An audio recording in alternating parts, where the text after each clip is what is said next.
There we go. No, Gary then. No, he said he was on taxi duty. Yeah, emergency taxi duty.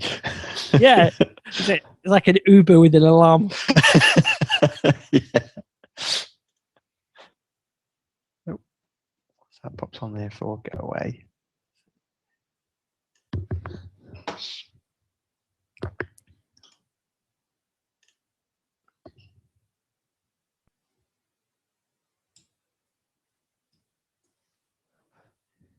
Right, let's start the record.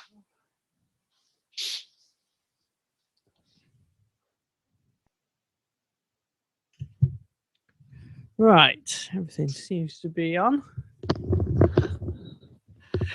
So, Jason, good evening. Good evening, Ian. How are you? Okay, good.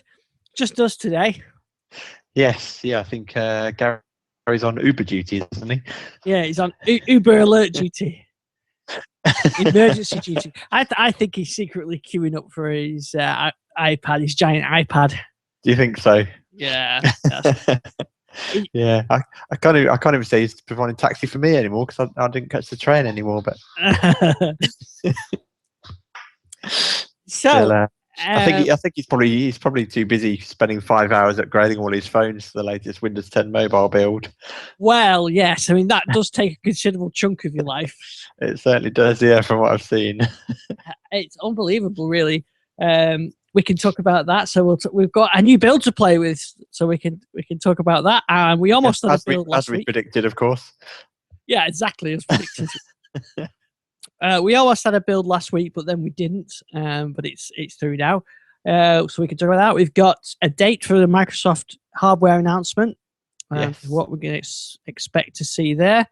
I say we've got some app updates. We've got some alternatives to Windows Media Center. We got some more stuff from the Apple event, and there's a update for the Surface firmware that I've just spotted. Oh yes, I just saw that. I haven't had a chance to read what's in it yet, but yeah, so we can talk about that as well. And have you got any rants tonight?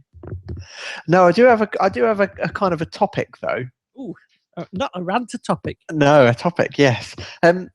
So obviously, we spoke last week about the iPad Pro, which is going to have a 12-inch, I think it is, with a built-in, with a keyboard type cover, which is basically a very Surface-like device. And I've seen quite a few news stories and quite a lot of chatter on kind of Twitter, basically saying that it kind of validates Microsoft's design, and saying that 2-in-1s were much more suited to kind of productivity. But the general feeling I seem to get is that the obvious choice for people is going to be to buy a Surface because it's got the full power of Windows. Because it kind of validates that this model, this kind of design, this kind of device has a market. That people will just choose Surface because it's probably cheaper. As the power of Windows, you can install everything. But I just wonder what you might think about this. So we all know that the iPad was. Well, I was one of the people that kind of said the iPad was a stupid device. It would never sell. That it only was just a big phone. But clearly, I couldn't have been more wrong about that. So I just wonder: is the same true of the iPad Pro? While it mimics the Surface, is it a case that the Surface will now take off because it kind of validates it, or do you think that the iPad is still good enough in terms of especially with Office as a productivity device that is simple compared to a Windows device? Yeah, it's a good thought. I mean, I kind of think, is it something that is an unnecessary device that something we don't need?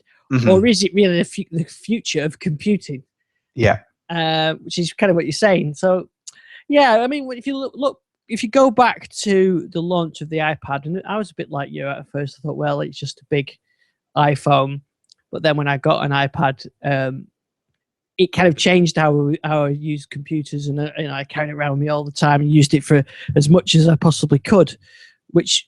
But then I think you look at the state of Windows devices at that time as well, and you had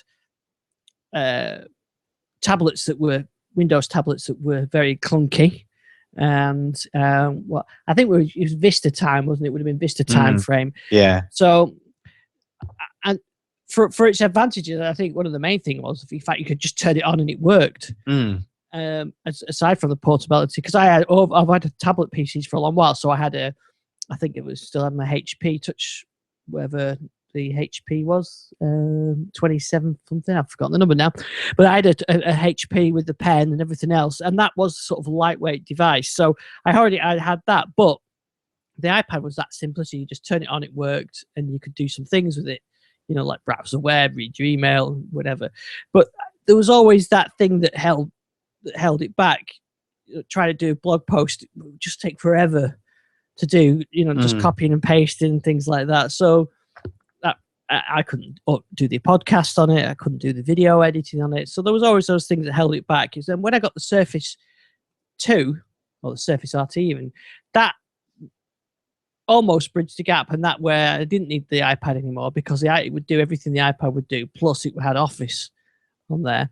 And then now I've got the Surface Pro 3 that does everything. So videos, audio editing, blog posts, everything. There's nothing that it can't do really now. So I think kind of for my usage, the Surface Pro 3 is the complete device, and an iPad wouldn't be any good for me. But it's down to the apps, isn't it? That if all the apps were available, then maybe. But I don't know. I saw someone put, this was quite interesting. Until you can write iPad apps on an iPad, then it's not the future of computing. So even if you do a lot of productivity on it, if you're a developer, it's no good. You're still going to need a Windows device or a Mac to do that. And I kind of think, the way I see it at the moment, really, if you love Apple devices and you're interested in something like the Mac, the iPad Pro, I still think you'd probably be better with a MacBook or a MacBook Air or something like that, because that does give you that really ultralight form factor, really nice, elegant design, but you can do anything on it. So you can do development on it, you can do video editing, you can do everything on there. So maybe, but like I said, it's down to the apps, and if all the productivity apps got across there, maybe it just still feels like even a big iPad with their keyboard and pen feels like a bit of a kludge. I should say. It's not like it's the complete solution, and I think Surface Pro 3 just has that ability to be able to do all of it. I'm going to use my Surface Pro 3. Mainly in laptop mode, occasionally in tablet mode, but it's there if I need it.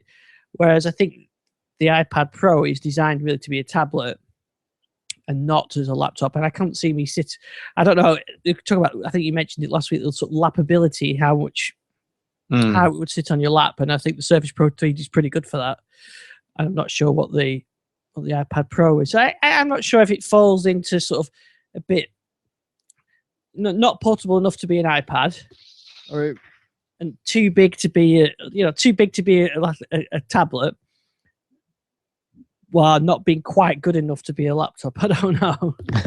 Yeah, I mean, because I think when Microsoft designed the Surface, I think they came up with quite a unique device. And while the Surface 2 and maybe the Surface 1 Pro and Surface 2 Pro didn't necessarily sell particularly well, I think it's clear that the Surface Pro 3 has. I know we don't have actual sales numbers, but so on the one hand, I think it's quite easy to look at the iPad Pro and think that kind of shows that Microsoft had an idea for a device that people want, which is what normally Apple do.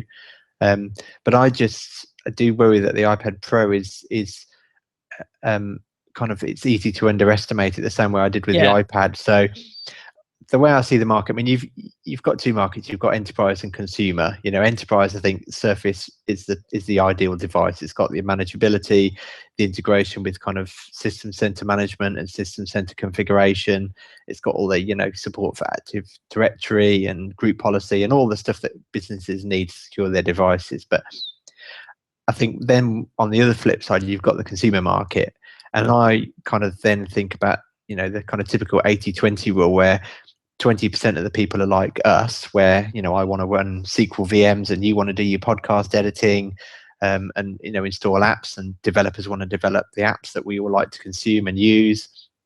But then you've got the 80% of people that simply use the device for, you know, browsing the web, Facebook, email, you know, real simple tasks. And while Windows 10, I think, is a really good operating system, I like, you know, I'm a fan of all the live tiles, and I like the, you know, the modern store apps, the way they function and the way they work.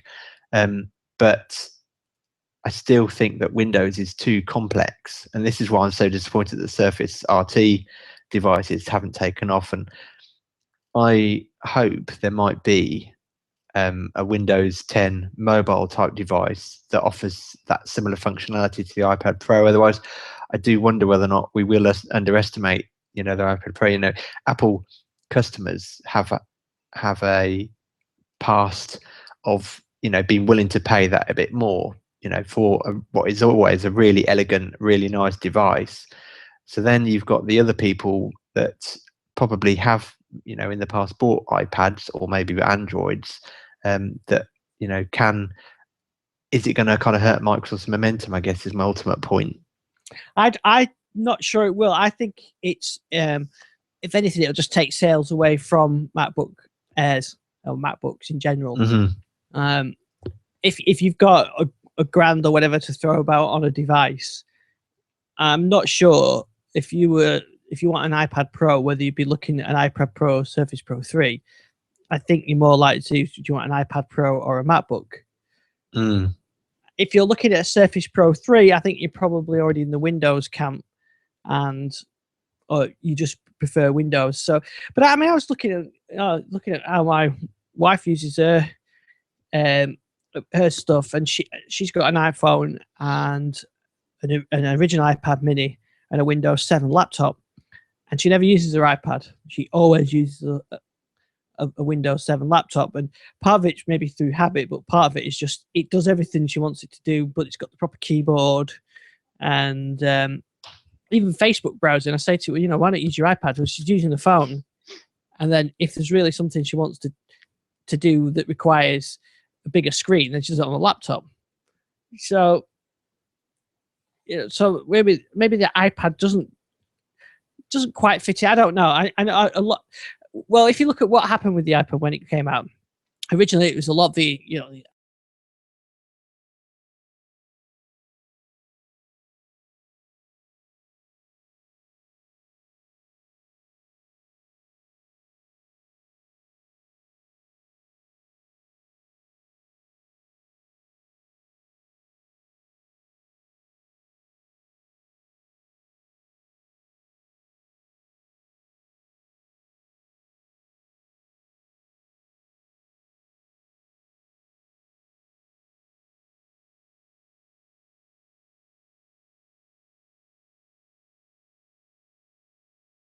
Surface 2 on the original vision for the RT wasn't it? Yes, an app-only device for productivity, and you know, it didn't take off. People want that extra flexibility. Now, whether the market's matured a bit more, Apple have got more credibility in that market. I don't know, but there's still got to be somebody at Microsoft thinking about this, you know, this mobile or the app-only SKU of Windows. But given the popularity of the Surface Pro 3 in relation to the Surface 2, then you think that's the way. I mean, you just have to look at the Surface 3, don't you? I mean, that should have been an RT device, really, shouldn't it? That's what it would have been. Yeah. But the market's spoken, and people don't want that. And I think, but I don't wonder how the Surface 3 is selling, because all the talk is always about the Surface Pro 3. You don't hear a lot of talk about the Surface 3, or is it just that people lump them together? Yeah, I mean, I've come across one person that's got the Surface 3, so I think it is selling. I think it'll be interesting because essentially Windows 10 Mobile is going to become that app-only experience, isn't it? Which is it's only supposed to be for less than 8-inch devices. I think time will tell whether or not Microsoft will allow OEMs to put it onto, you know, larger devices. But yeah, I mean, I think it will certainly be interesting to see. I think what could be a risk, because I think at the moment Microsoft have been given a head start in terms of, I think the iPad Pro is overpriced in terms of comparing like for like devices. I think Surface could still nip in under that price point, which it does, especially with the Surface 3. I guess the real risk might come, Apple announced the refresh of the iPad mini, but they haven't refreshed the iPad, and whether or not an iPad Air could then come with a smaller keyboard cover. And I think that would be more of a direct competitor in terms of students using it for notes on college courses and just kind of casual productivity. But there's already plenty of keyboards out there for the iPad. Yes, yeah, that's true actually. Yeah, so although it is more cumbersome because you've got to have the iPad. You're going to need a stand, which I know it's built into the cover. It's more cumbersome, I guess, to have multiple devices as opposed to a keyboard that's actually snapped into place.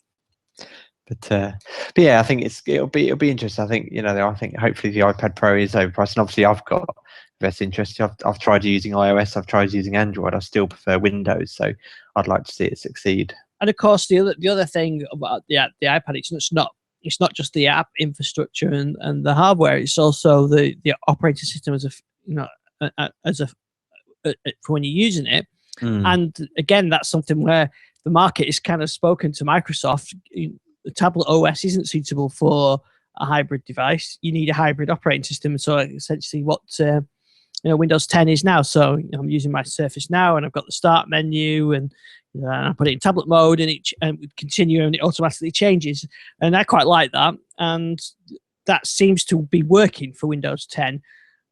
As much as I like Windows 8, when I was quite happy with it on the Surface, I actually like this hybrid mode now. I've got used to it. So with the iPad, you can have the keyboard on there, but you've still got the row of grid icons, haven't you? No change from that.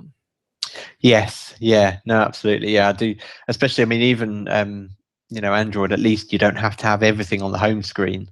The iPad, everything you install has to have a place somewhere, and people kind of joke. I think there's a slight bug or an issue with Windows 10 that if you have 500 shortcuts on the start menu, it crashes. But could you imagine an iPad with over 100 apps installed and then trying to find what you want? And I know there's kind of folders, and you've got I think the global search, haven't you? But I guess which works similar to the Windows Start search. But yeah, it's one of the things I don't like about iOS, the fact that you've got inbuilt apps that.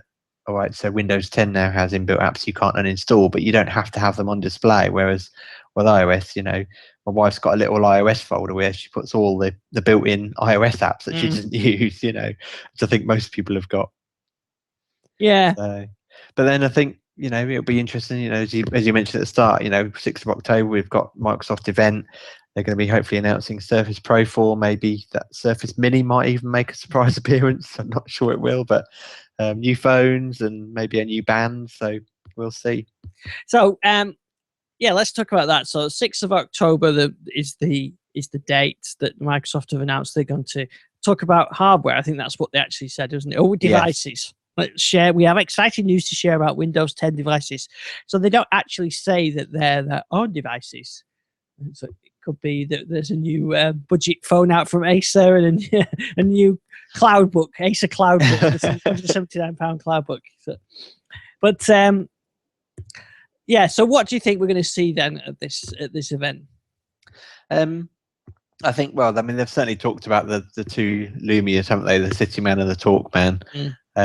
I think the Surface Pro lineup has been on an annual refresh, so it makes sense that we'll see a Surface Pro 4.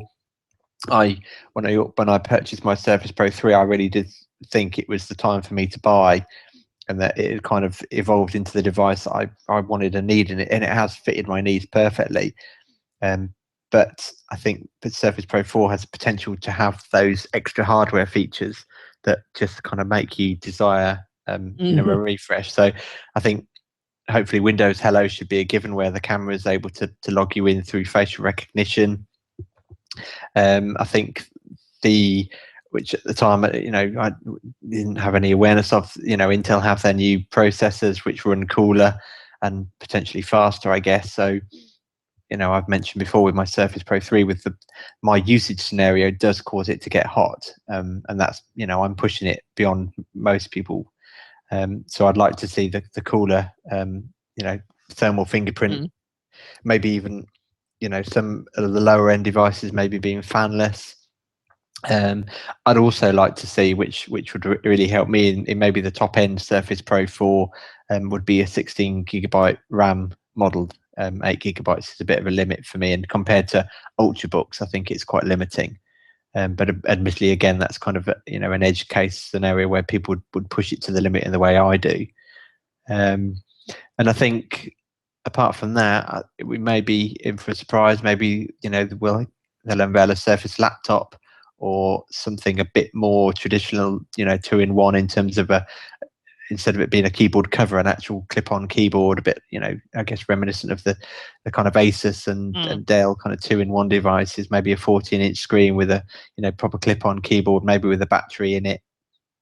I think that could be a surprise kind of announcement. Yeah, I think so. I think the Skylake processor, isn't it, that's talked about, and maybe a thinner, lighter device, a similar form factor. But yeah, maybe we'll get some extra device. Maybe there'll be a bigger an iPad Pro competitor. Yes. And maybe we'll see a Surface Pro 4 in a bigger size. So what's the size on the Pro 3 then? Is that 12 point something? Yeah, I mean, now you're asking me. Yeah, I think it's 12. Is it 12.9? Yes, I think that's it. Yeah. Which, I mean, the one important thing to remember is obviously they announced at the Surface Pro 3 event that in order to persuade enterprises to purchase them in bulk, you know, they've got this 24-month hardware cycle. So I'm expecting the Surface Pro 4, at least, you know, the direct successor to the Surface Pro 3 will be the same size, same form factor. It will just be internals that are different. So it still fits with the dock, still works with the keyboard, and also any of the kind of external accessories like the DisplayPort adapter and the Ethernet adapter. So I think the Surface Pro 4 should just be an internal evolution. So as we said, you know, better processor, maybe cooler, maybe better battery life.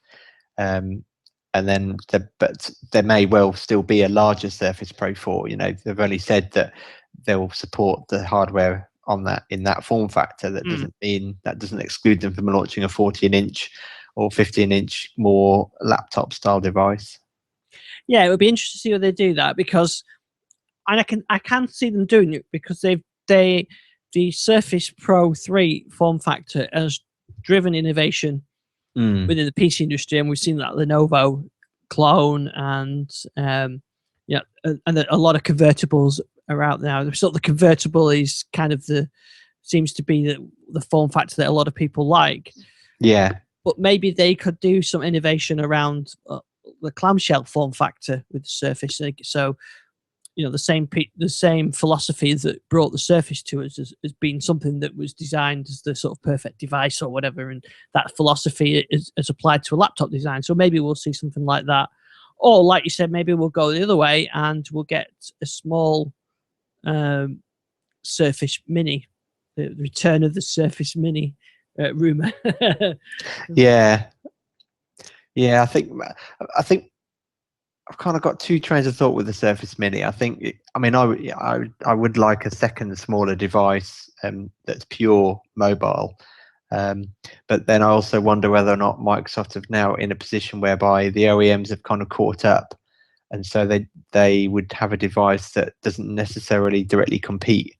You know, in terms of, you know, people buying a traditional kind of Dell or HP, quite low costish sort of devices, you know, whether or not the Surface Mini could add anything other than obviously the aspirational device. Yeah, I mean, that's one thing that I was going to talk about tonight, is the fact that really there's been next to no information about small form factor Windows devices. At IFA there were no 8-inch tablets on shown. I know they wouldn't talk about the 7-inch ones because Windows 10 mobile is not ready yet, but we've not seen any leaks of a mobile powered device.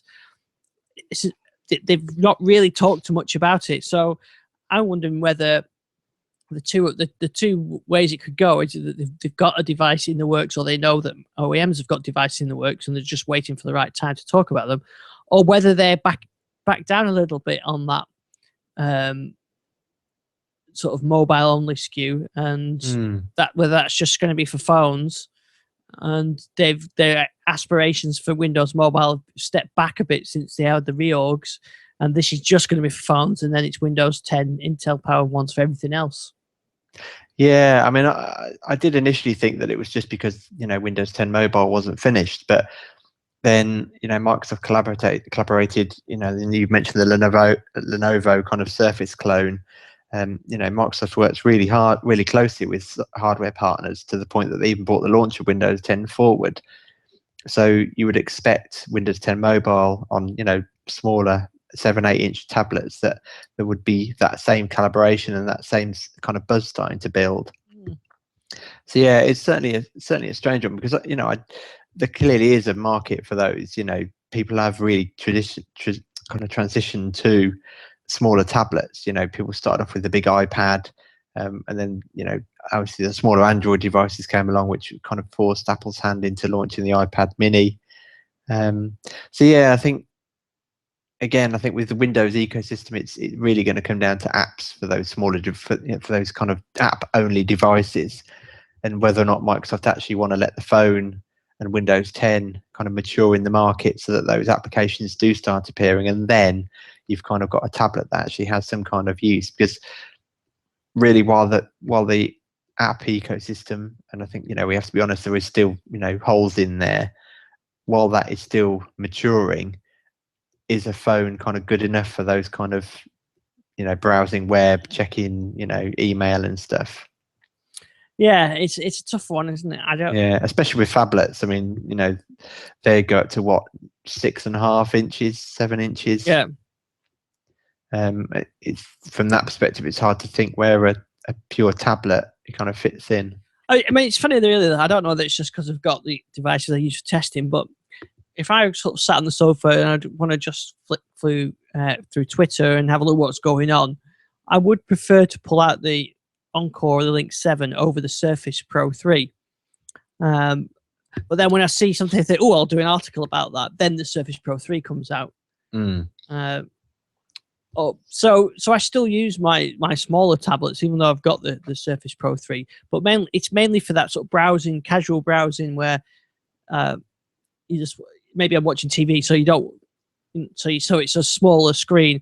I suppose I could use my 1520 as well, and sometimes I do. But I think that 7 to 8 inch device is a really good size.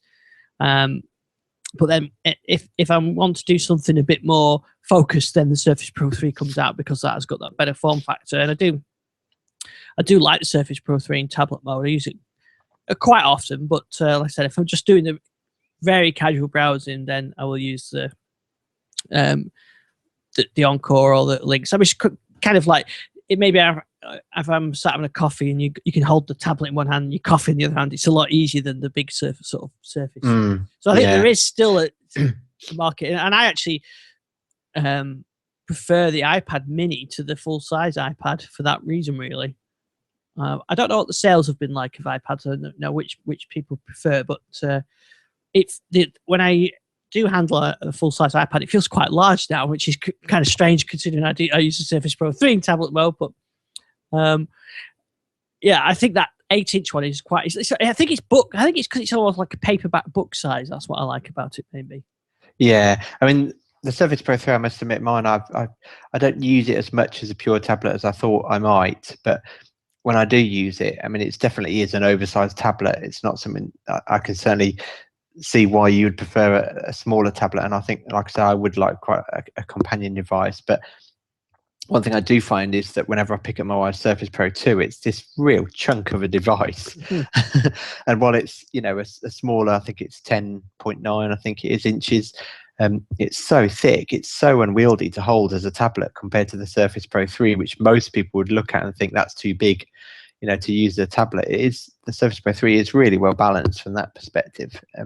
But yeah, I'm certainly not using it as much as a tablet as I thought I would. Yeah. I think while it is a nice kind of laptop replacement, and yes, you can use it as a tablet, I don't think it completely rules out that need for a kind of second smaller device. Yeah, I think so. Yeah, I think if you could only have one device, then yeah, the Surface Pro 3. Yes, but yeah.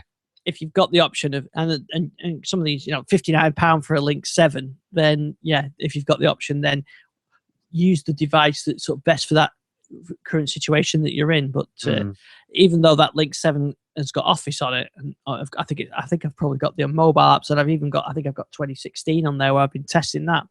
Still, as soon as I think, I'll do an article, I get the Surface out, and you've got the keyboard, and but it's also the thing that attracts me about it originally, right from the very first Surface I had, was just the extra the extra battery life. And the Surface Pro 3 is almost as good as the original Surface RT. I mean, that was one of the things, I used to, I always sort of stick in my mind is when I was at CES, I could leave the charger in my hotel room.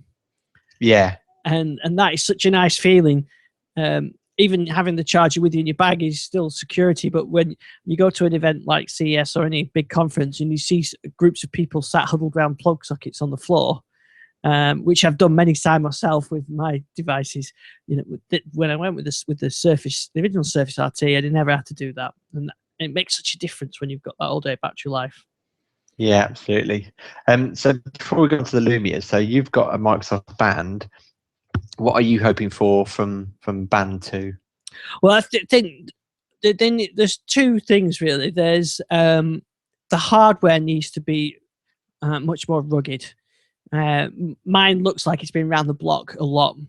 The screen scratched immediately as I used it. I use a screen protector on it now, so it looks okay, but underneath it's pretty scratched. And the rubber band is kind of splitting in places, and it looks worn. So they need to improve that durability of them. I think that's the first thing. Mm-hmm. And maybe improve the comfort a little bit, but maybe, and I think it's a screen. That's the only thing I'd change. Is it's very flat. I'd probably make it a bit more curved. But in terms of features, I just like maybe more app support really. So I don't know whether that'll happen this time. But I think I'm hoping just for improved hardware, so the actual design of it, to the industrial design to be better. Because I'm getting on. I love it for the notifications and all that kind of stuff. So it just feels. It looks beaten up now on my wrist. I mean, I've worn it every day, nearly a year now, but it does look like it's been it's been worn every day for a year. Do you think it will still be a similar form factor, or do you think they might try and move towards a more kind of traditional watch face? Yeah, I don't know. I've heard that there might be a curved screen on it, so it looks more traditional watch. I personally like the watch features in it. But I know why they haven't done that. It's not meant to be a watch. But I do look at the Android Wear stuff and think, I'd like some of those sort of watch type features on there. So I'd like, for example, the display has the time going left to right. I'd actually prefer if it was vertical. So that when you lift your wrist up, I'm looking at it now with my sort of my palm away from me. And the numbers are sort of going down top to, even though the left to right, it's the band is vertical on my wrist, so it looks wrong really. So I prefer to see some options around that, and they could just have a setting that could do it really. And I'd like to see a bit more, some additional apps in there, maybe some like music control and things like that. As long as it doesn't have any complications. Yes, that's right. Yeah. And the battery life, I'm happy with. I charge it. I've stopped wearing it for sleep now because to try and protect it, because I think that's part of it, because you're not aware what you're doing when you're asleep, and I think that's where it's got some knocks. So, so I just charge it overnight now. So I never have any problems charging it. But I do like the tracking and stuff. When I was in London the other week, I did sort of walk for 10 miles, and you don't believe it really until you check. I think, yes, I really did walk 10 miles. The kids, really? so yeah, I like all that kind of stuff on it, and I use it for the tracking of walks and things like that. But the notifications, what I like, what I like about really is that I can leave the audio down on the phone, so I get notifications of email and text and calls, but only I know about them, and I quite like that. It makes the phone more personal rather than diddly. Yeah, absolutely. Hello? I know Amazon have, I think, and various retailers have been kind of having price discounts on the band, and I've been, resisting the urge because I know why they're discounting it. Yeah.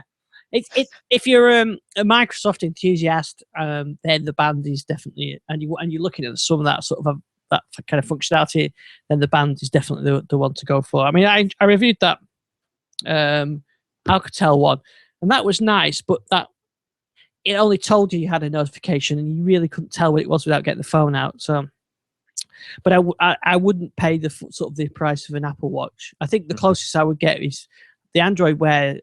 Would probably up my street a bit more if they had a Windows version, which seems unlikely they're ever going to support Windows Phone, Windows 10 mobile. Yeah.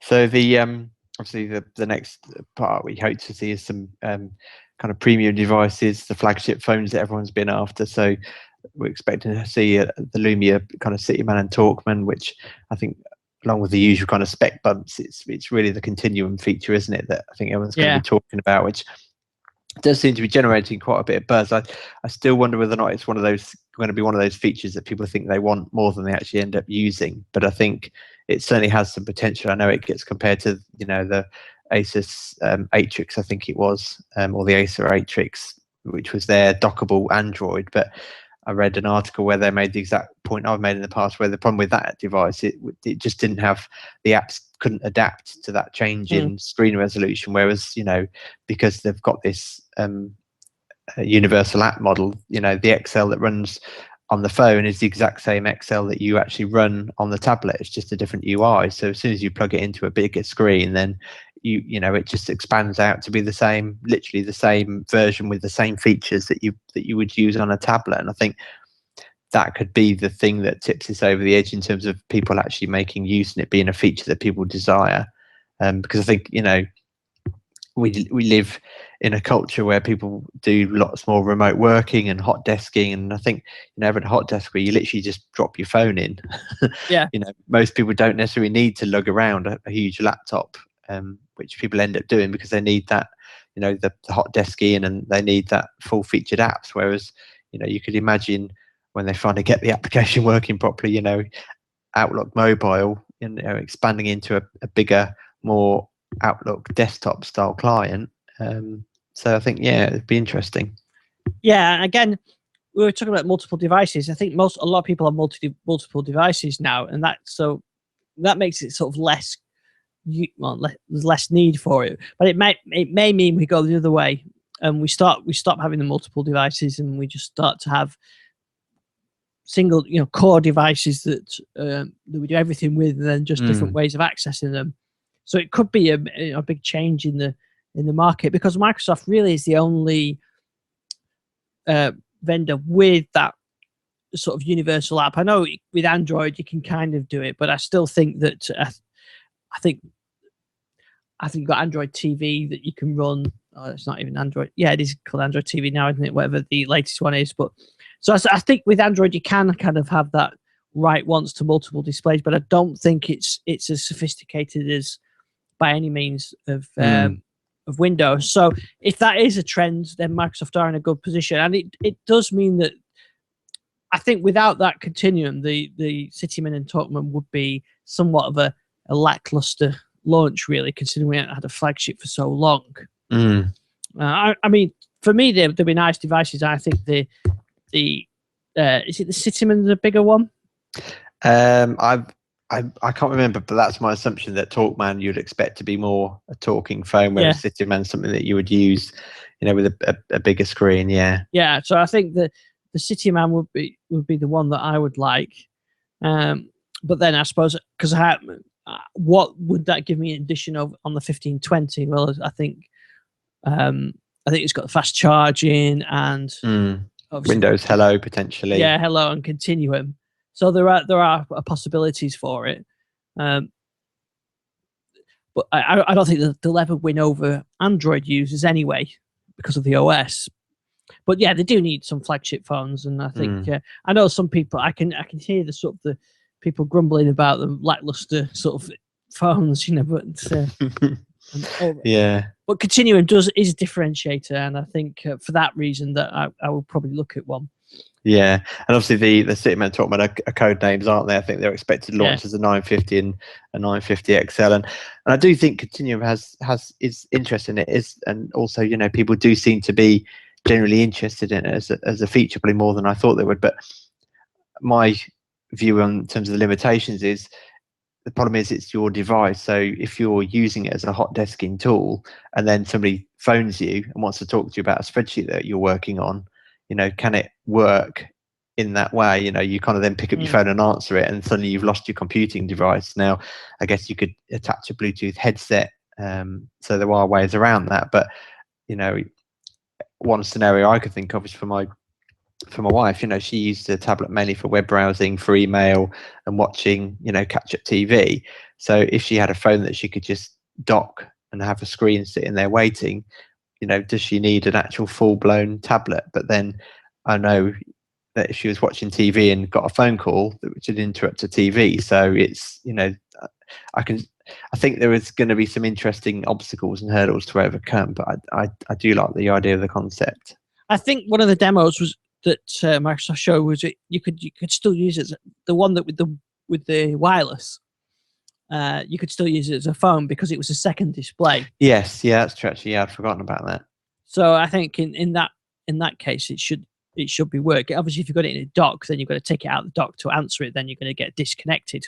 But if it's using wireless, then you're okay. I think the thing is about it that makes me not quite sure yet is, yes, you could use it as a connect it up to your TV using Miracast, and then it's a computer in its own right. But you still need to interact with it. So are you going to carry a keyboard around or something like that? Or maybe is there going to be an app where the phone turns into a virtual keyboard? So the whole thing is the keyboard, and then the second display is it's up on your TV. Maybe that's a solution, something like that. Yeah. I mean, they've already got that folding keyboard, haven't they? Which packs away to barely nothing. So so maybe that should sort of your Road Warrior kit is a Cityman and a folding keyboard, and then just use it when you get to wherever you're going. You just use a display. I mean, I can see it great for presentations and things like that. Yeah. Now we just need the paper display so you can unravel it and yeah, that's it. Yeah, stick it up somewhere. Because I can see what will happen is what happens now when I tend to go somewhere. You take the Surface Pro 3, I take the Link 7, take my 1520, a 630. Maybe I'll take the iPad. You take all these devices, and you don't really need. You could probably get away with one, but you like to have them all. Yeah, absolutely. Obviously, conscious of time, we haven't talked about the Windows Mobile release yet, but just quickly, talk about the most underwhelming Surface Pro 3 firmware update. Yes. I don't know if you've seen this, but I was kind of hoping for specific Windows 10 fixes, but no, it's basically improves the USB 3 card reader to improve power usage. Yeah, but I thought you might like that because it's going to reduce your heat a little bit. Yeah, well, I don't know, because I don't know if it's a micro SD card that I've got the problem with. So yeah, I don't know, but I was kind of hoping for something more exciting. Yeah. Yeah, absolutely. And if you're in the UK and you go on the Surface Pro update history page, there's a EN-US version and an EN-GB version, and the GB version only has updates up to July. So, oh, really? Yeah. Good on Microsoft. So come on, tell us about Windows 10 Mobile then. Yes. So the backstory on this really was, we talked last week, didn't we, about Gable's post on why there wasn't a new build of Windows 10. It's because it goes through their internal testing procedures, and then when it fails, they effectively fix the issue, but start again on in the internal testing procedures and so on. So that's why we had a build since the 12th of August of Windows 10 Mobile. But last week, I think it was Thursday, Gable kind of said, "Oh yeah, we've got one that's coming probably tomorrow." And in fact, he put a poll out, didn't he, saying, "Insiders, there's an issue with this build. I think it's the store crashes occasionally. Do you want it anyway?" And Yeah, what was the answer ever going to be? Yeah, exactly. I mean, who's going to say no? But apparently 10% people did. But I noticed the poll did stop at something like 400 replies or something like that. So yeah, I think the website crashed, didn't it? I think. Yeah. So I mean, of course, Windows Insiders want that. And if it's just a reboot, then fine. That's not an issue. So they said anyway. So yeah, it'll be released tomorrow. I think that was being Friday. But then on Friday they said, "Oh, sorry, there's an issue with this build. We're going to hold it off till next week." And the reason for that was that that build has an issue updating to the next build, which Gable said they only found out because they can test that when they get the next build ready. So I can see why they kept that one behind. That would be more troubling because the upgrade process, I'll come back to the upgrade process, but it's difficult enough as it is without introducing a bug that's going to stop everybody from upgrading again. So you'd have to go back to 8.1. So I can understand why they kept that one back. So they kept that one back. And then on Monday, they said, yeah, I think we've got a build now and it'll be ready tomorrow. But in fact, they released it last night. I think it was about 10 o'clock UK time when I saw that. So I was just going to bed when I saw, I think it was like 11 o'clock as people were starting to tweet about it. So I set my 6:30 off to upgrade it at that time. And as regular listeners will know, I've had a lot of issues doing the upgrades on the 6:30. Some have gone perfect without issues. Others have been real hard work. Sometimes they're not even seeing the updates. Sometimes sticking at 0% indefinitely, and I had to roll back. I think I've rolled back 2 or 3 times now. But anyway, this one did see the update and did start loading it. So I just left it and came back to it this morning. And it finished downloading the update. But actually, when I looked at the screen last night, it downloaded 2 sets of updates. Or it had on the list updates. So the updates were actually delivered in 2 batches.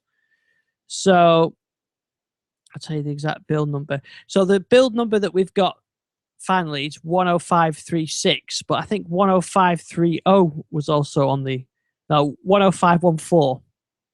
Yeah, it was like a stepping stone, wasn't it? Yeah, so we were on 10512. So the update that came down last night for me that I triggered was actually 10514. And it also had 10536 on the list. So I left it running overnight and came to it this morning and it wanted to do a restart. So I did a restart, which then went away, with the spinning gear things, which takes quite a long time. And I think nearly an hour.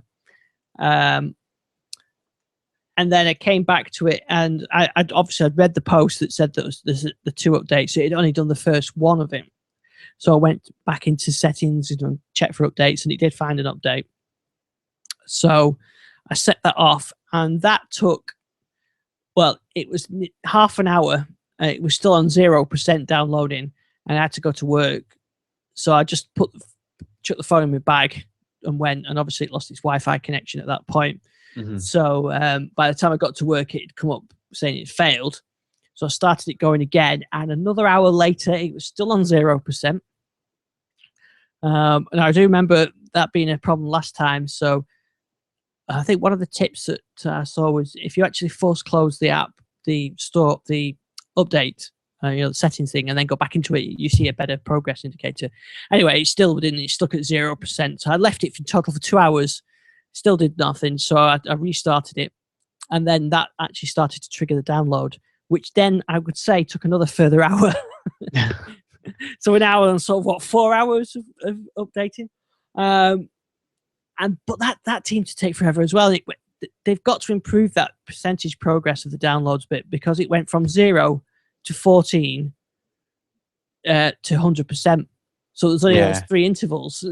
It's not enough information for a user, that I think, to understand that things are working. There's no visual indication that it was working, so I just knew to leave it. And once it got to 14, I knew it actually started, at least, because in the past I had it where it wouldn't start. So I knew it was started, and then, as I say, it went from 14 to done, and then it was on the preparing for install option, and that stayed on 0% for half an hour. But again, I left it. And then that jumped to sort of 26, 38. That was a bit more progressive, that one. So obviously that's better metrics on that one. So that one went through okay. And then it said you need to do a restart. So I pressed the restart button, and then that timed out and said unable to restart. With a random 0x error code. So I did a restart manually, which didn't trigger the update process. So then I had to go back into settings, and then it said, do you want to schedule a restart? Do a restart. So I press restart, and away it went. And then another, half an hour? And that was done. So the whole thing really more or less took 4 or 5 hours, and that's not including getting the previous update that I left running overnight. So it's not an easy process, and I think that is the definite weak link in the whole Windows Mobile story now, is this upgrade process. It's very fragile, it seems to me. I mean, I've had 2 or 3 times now where the only way to get the update on was to roll it back to Windows 8.1. Now, I know that most people aren't going to be updating from insider builds, so it's probably not a fair test, but it just seems to me very fragile. And I can imagine a lot of people having issues with brick phones and things like that. Anyway, so once I did get the update on, it works fine. I've had it sort of once where it just died and I had to reboot it, but the phone itself works fine. It's very smooth now, as the last couple of builds have been like that. So the performance is good. The only changes really that are of note, apart from the fixes, are the one-handed mode, which I do like, actually. You just hold the Windows key down and it slides the top half of the screen down. Yes, yeah, it's good that no one's ever done that before. Yes, very nice. That I like that.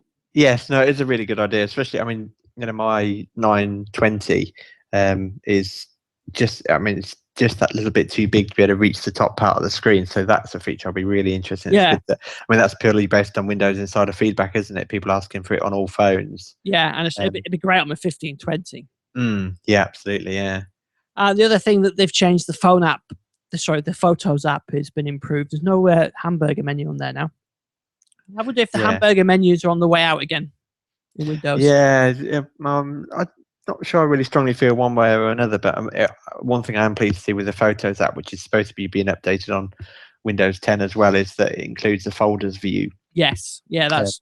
I know I meticulously had put my folders in photos into year and month folders, so that's how I prefer to view my folders. So I found that quite frustrating to have to, if I wanted to look at pictures in 2012, scrolling all the way back through the timeline. So that's a feature I'll be pleased to see.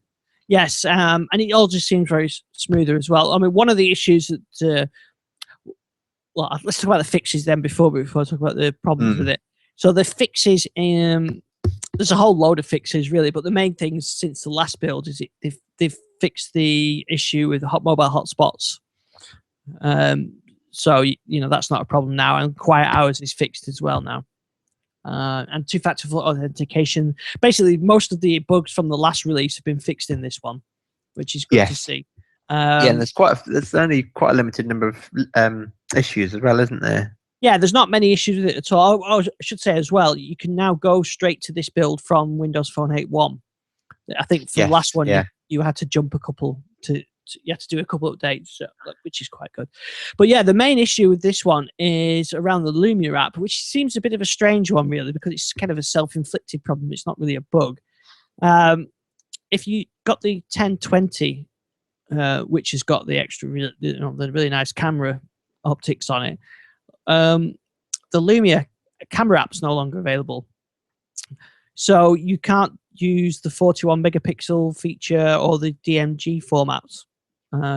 So really, I'm not sure what the default is. You'd be back to the 16 megapixel one, I think. So you're really losing the advantages of that camera. Now, I know it's an older phone now, so it's not really perhaps as critical, but it does seem a bit crazy that they've got a perfectly good Lumia camera app that does support it, but it's just not available in the Windows Store on Windows 10, and the Windows camera app doesn't support it, and that is available. Yeah, I suppose, this is just for the Lumia 1020, isn't it? So I guess the actual impact is potentially limited by the number of people with a 1020 that's also a Windows inside them. My mum's got a 1020 and there's no way she'd have, the Windows 10 preview on there. So this wouldn't necessarily it wouldn't impact her. But Microsoft say that the Lumia camera app is coming back to the store later this fall. So there must be some incompatibility with Windows 10. That's all I can think is, and they're working on that. Yeah, But I think is it the Living Images isn't supported in the Windows camera app either, that's correct. Yes. which is a shame because I really like that feature. So when I do put an ARM 1520, I'm going to lose that, aren't Yes. Yeah. But you're okay because Apple reinvented it. So. I? Yeah, that's right. Yeah, but I will get it back at some point as well. But it just seems a bit of a Yeah, it does. Yeah. And strange. the other limitation I saw, which I guess probably in some ways I think was apart from this, was the second biggest, in that notifications won't work after a reboot until you actually unlock the phone. Yeah. Which I don't know about you, but I generally, when I'm rebooting the phone, it's me rebooting it, and the first thing I do is unlock it because I've restarted it because I'm having an issue that I want to reset. Yeah, I think the only perhaps maybe the time you wouldn't is if it reset overnight. Yes. Yeah. But if you're, as long as your alarm clock works, I suppose that's fine. But Yeah. I still have a problem on my 920. Sorry, 930. I called it 920 before, didn't I? Sorry, 930. Well, I got my old 920. I still have an issue with the 930 where I'm using the Here Drive My Commute feature, and halfway to work, the app just closes, which is really frustrating because the way that the My Commute works, it works based on your location. So it's not something you can activate halfway through your journey, so you can't get back to it. all right, It's quite a funny nice. one, but. So the $1 million question: would you put build 10536 on your main phone? No, I wouldn't. And the main reason is because the hoops that you may have to jump through to get the next build. Mm-hmm. While that sort of process is still a bit hit and miss, I don't want to go through that. I mean, like for example, that today I would have been without my phone for sort of 5 or 6 hours, something like that, and it's just not worth the hassle of that. And I think so. And also, I really don't want to roll back to Windows Phone 8.1 if something goes wrong, and start again setting all the phone. I know you can restore a backup, but it is a bit of a pain setting it all up again. So this 630 that I'm using gets all the grief, and I'm quite happy to do it on that. And it doesn't matter if it's doing an update, I can leave it here on my desk and go to work and come back and finish off. It's not critical. But so no, I wouldn't do it yet. But I think it's getting very close, because I think feature for feature it's almost there. I think I will miss those Living Images because I really like those. But apart from that, I think it's feature complete now anyway. Yeah, I mean, I've got a bit of a theory actually, because normally when we've had bills come through the Windows 10 Mobile Insider program, and bills that were potentially going to come out and then had to be held back, the build numbers always increased, either by little jumps or but this particular build 10536, where they were originally going to release it on, I think it was Monday, wasn't it? Sorry, Friday, wasn't it? Yeah, Friday. Yeah, and then held it back at the last moment. The build that actually ended up getting released was a kind of almost an incremental, so it's 10536.1004. So I'm wondering why they didn't increment the build, because it was a new build that was going through their internal flighting rings. So I'm wondering, are we seeing a build that's gone into escrow that's potentially the release candidate? Potentially, yeah. I suppose there is that possibility. Because we must be getting close, and it just seems odd. When they said they weren't going to release 10536, I was expecting like 10537 or 10538 or something. But it just seems odd that the build number hasn't changed. Yes, you could be right, and that could be a bit like they did with the desktop version. They didn't really announce anything; it just was that build just stayed as the release version. Yes, yeah, and that was one thing that might tempt me to put this on if it does turn out to be the final build. Although there must be a fix for this lock screen issue, I suppose. So it may be that they've kind of abandoned this particular build as the RTM version, and maybe got 10537, which I think the desktop build leaked, didn't it? Yeah, 7, which is 10537. So yeah, I think we could be getting pretty close. Yeah, I think so, and I think I suppose they've got a cut-off date now. If they're going to talk Windows Phone, if they're going to talk Windows 10 Mobile and new Lumias on the October 6th date, then those devices have got to ship within a month or so. Yeah, and so that maybe that's the cut-off then, and on desktop, we're 2-3 weeks before. 2 weeks, wasn't it, before the official RTM date? We got that, so the final build. So maybe, yeah, the next couple of builds are likely to be that.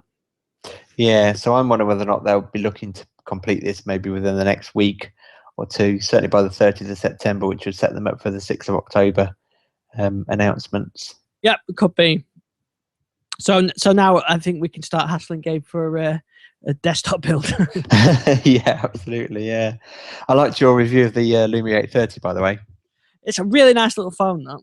Yes, that was on loan, wasn't it? Yeah, it was. Yeah, from Lumia Voices. Yeah, I saw your tweet today saying you didn't want to send it back. Yeah, and I said little phone. It's not really, is it? It's quite a. It like I said last week, it feels very much like a premium phone. I think it was 4.7 or 5-inch, 4.7, I think it is. But the metal case and everything just feels like a really premium phone, and excellent battery life as well. So yeah, I really like that, and I think I've seen it for 220 quid now. Yeah, it's certainly come down quite a bit, and I think it is quite a good. And like you say, it is. It's not quite the 930, but it's certainly it's got that same design. It's got the same body shape and everything. So it's a good device. Yeah, I mean, I think there was a rumor that that'll be replaced by an 850. Yes, yeah, I think that makes sense. But it's probably a good time to get them, as if you're not really bothered about having the very latest one, then it's a good alternative because it'll run Windows 10 fine. Yeah, I mean, as you say, yes, it'll be upgradable, and the 850, the most it's likely to have is potentially a continuing feature, or maybe Windows Hello. I can't really see the camera changing that much. Oh. So yeah, I think it could be a good kind of discount Windows 10 mobile upgradable device. Yeah, definitely. For that price unlocked, definitely worth looking at. So, well, maybe next week we'll have a new desktop build to play with. Yeah, I mean, we kind of saw this, didn't we, when Windows 10 desktop was coming out, that Windows 10 mobile kind of got put into the background. So I think we're seeing the reverse of that at the moment. But yeah, I mean, certainly Threshold 2 must be just around the corner. Yeah. So I think certainly we should see a new build pretty soon. They tend not to release them at the same time, so I'm thinking it's going to be at least maybe Thursday, Friday before that happens. I know they like to release builds on a Friday. Yeah, I'll go on a limb and say no build PC builds this week. There you go. Okay. So if one does ship, you're welcome. Yes. Yeah. No, I think you could be right. I think next week probably makes sense.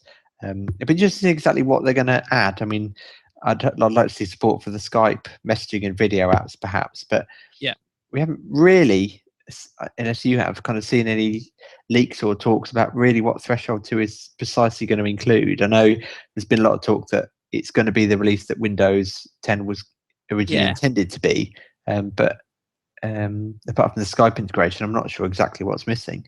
Yeah, no, I think there's just tweaks, really. Yeah. Well, we'll see. You never know. We might have a build for next week. Yeah. So where can we find you? You can find me on Twitter at DatabaseJace, complaining about digital distribution of videos. Yeah, we will. So hopefully we should be back with Gary next Tuesday evening at 9 p.m. UK time in the chat room, or you can find us on the podcast or anywhere else. So until then, we'll see you next week. Yeah, cheerio. Bye-bye. Did you get your